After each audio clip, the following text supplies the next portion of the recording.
পারস্যের বাদশা হিরাক্লিয়াস হযরতে হুযায়ফাতুল ইয়ামানকে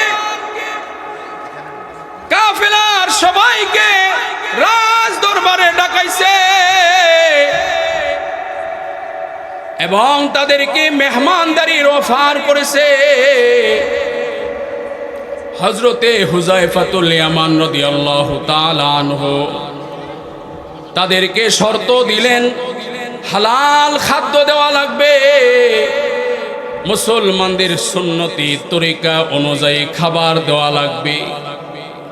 মুসলমানদের সুন্নত তরিকায় খাবার কেমনে কেমনে সব ভুলে গেছেন এখন না? সুন্নত তরিকায় খাবার খাইতে গেলে দস্তরখানা লাগবে কিনা? দস্তরখানায় খাবার দেওয়া লাগবে। রাজপ্রাসাদের ওই চেয়ার টেবিলে বসে খানা খাবে না। হুযায়ফাতুল ইয়ামান স্পষ্ট জানায় দিছে।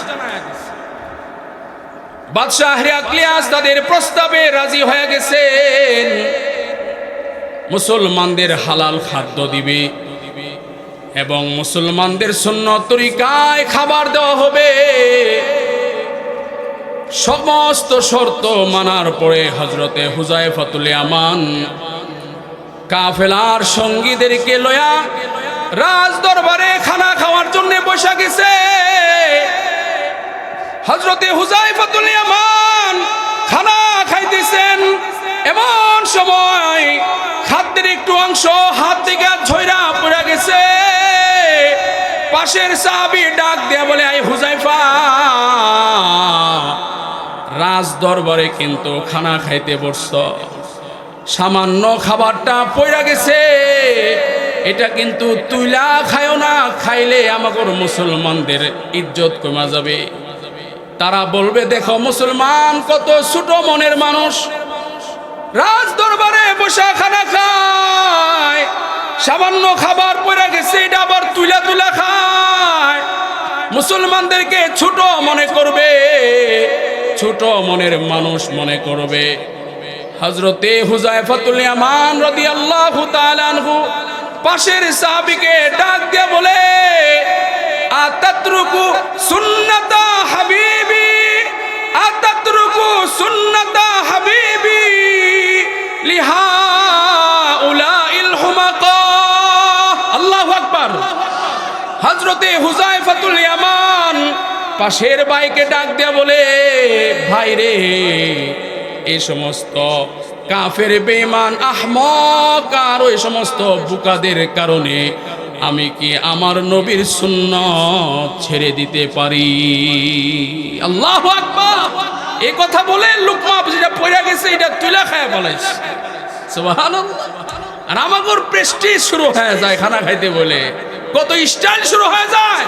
কোনো ভালো বাড়িতে গেলে ওখানে গিয়ে কত স্টাইল দেখানোর চিন্তা করে খানা খাওয়ার সময়, এমন আছে কি নাই? কঠিন সময়ের ভিতরেও সুন্নতকে আঁকড়ায় ধরা।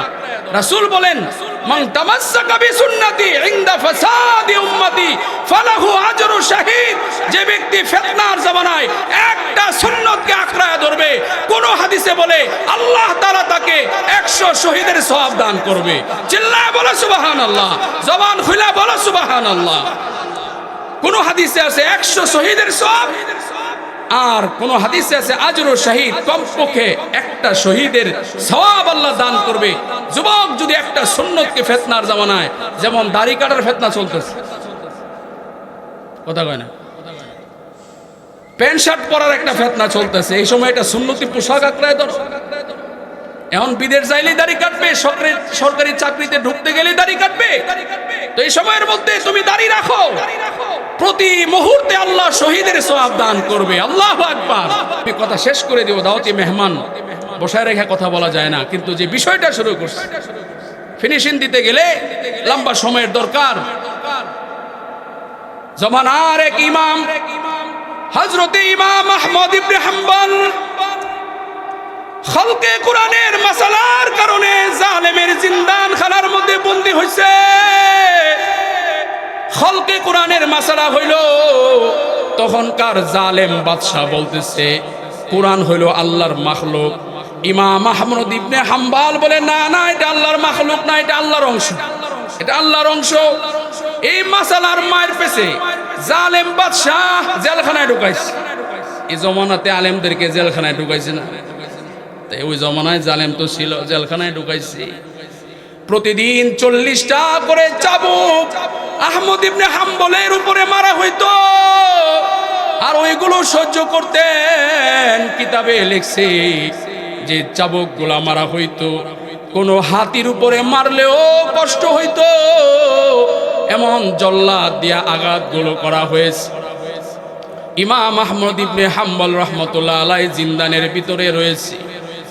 ওই জমানার আরেক ইমাম, ইমাম শাফিঈ রহমাতুল্লাহি আলাইহি, আল্লাহর রাসূল শাফিঈ রহমাতুল্লাহ আলাইকে স্বপ্নে যুগে দেখা দিয়েছে। আর ইমাম আহমদ ইবনে হাম্বল জেলখানার ভিতরে যে কষ্ট করতেছে, এজন্য সুসংবাদ দিয়েছে। সুবহানাল্লাহ। ইমাম শাফিঈর কাছে আহমদ ইবনে হাম্বলের ব্যাপারে আল্লাহর রাসূল সুসংবাদ দিতেছে। ইমাম শাফিঈ রহমাতুল্লাহ আলাইহি সুসংবাদটা পাঠানোর জন্য ইমাম শাফিঈ তার খাদেমকে পাঠাইছে। জল্লাদের জালেমের জিন্দানখানার ভিতরে আহমদ ইবনে হাম্বলের কাছে পাঠাইছে। ইমাম শাফিঈ রহমাতুল্লাহ আলাইহির খাদেম আহমদ ইবনে হাম্বল রহমাতুল্লাহ আলাইহির কাছে সুসংবাদ পৌঁছাইলো যে ইমাম গো, নবীজি ইমাম শাফিঈর কাছে আপনার কাছে সুসংবাদ খুশখবরি দিয়েছে। এই সংবাদটা আপনার কাছে পৌঁছানোর জন্য আমাকে পাঠানো হয়েছে। কথা মনোযোগ দিয়ে শুনেন। ইমাম আহমদ ইবনে হাম্বল রহমাতুল্লাহ আলাইহি যখন জেলখানার ভিতরে, ইমাম আহমদ ইবনে হাম্বল বলে, সুসংবাদ লয়ে আসলে যে ব্যক্তি সংবাদ নিয়ে আসে তারে পুরস্কার দেওয়া, তারে হাদিয়া দেওয়া, এটা নবীর সুন্নত। আমি জেলখানার ভিতরে আছি, জেলখানার ভিতরে থেকে তোমাকে কোনো কিছু হাদিয়া দেওয়ার মতো ব্যবস্থা নাই। তবে জেলখানার ভিতরেও আমি আমার নবীর সুন্নতকে ছাড়তে রাজি না।